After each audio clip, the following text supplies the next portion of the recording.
მარშის მონაწილეები მიემართებიან ბოლნისისკენ, დმანისიდან მათ 25 კილომეტრზე მეტი უკვე გაიარეს და გეგმაში არის, რომ ყველაზე გრძელი მარში მოეწყოს, რაც იქნება 3 დღიანი მარში ბოლნისიდან.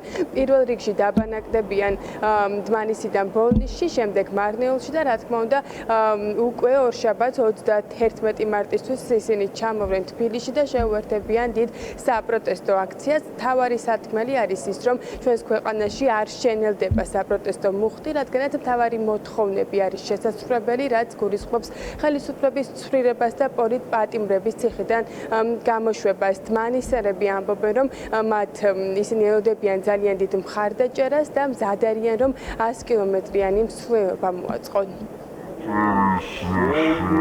გავიარეთ 20-25 კილომეტრი, ეხლა ვართ დაბა კაზრეთთან.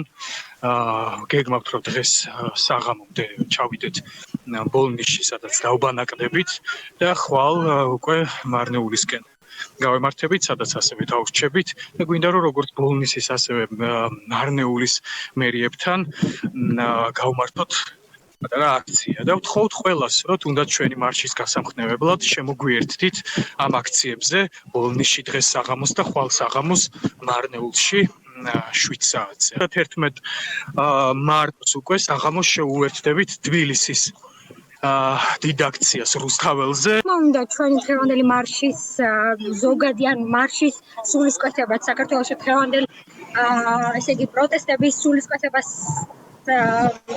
მიემართება და ჩვენ ვითხოვთ რეჟიმის წვეების გათავისუფლებას, ჩვენ ვითხოვთ სამართლიან არჩევნებს, ჩვენ ვითხოვთ ზოგადად სამართალს ამ ქვეყანაში და ამისთვის დავიძარით დმანისიდან მოვდივართ თბილისისკენ. საღამოს 7 საათზე, 7 საათზე დაანონსებული გვაქვს და დავაკეთებთ თავს შეხვედრას ბოლნისის მერიასთან. ბევრი ბოლნისელი პირდება, რომ იქ დაგვხვდებიან და შემოგვიერთდებიან. დავშვებით კარვებში ბოლნისში, ხვალ გავაგრძელებთ უკვე სვლას მარნეულისკენ. დმანისში საპროტესტო აქცია თუ მსვლელობა არაერთხელ მოეწყო, თუმცა ახლა ყველაზე გრძელ და დიდ მარშს ჩაუდგნენ სათავეში დმანისელები, დმანისი, ბოლნისი, მარნეული, თბილისი, ეს იქნება მათი მარშრუტი.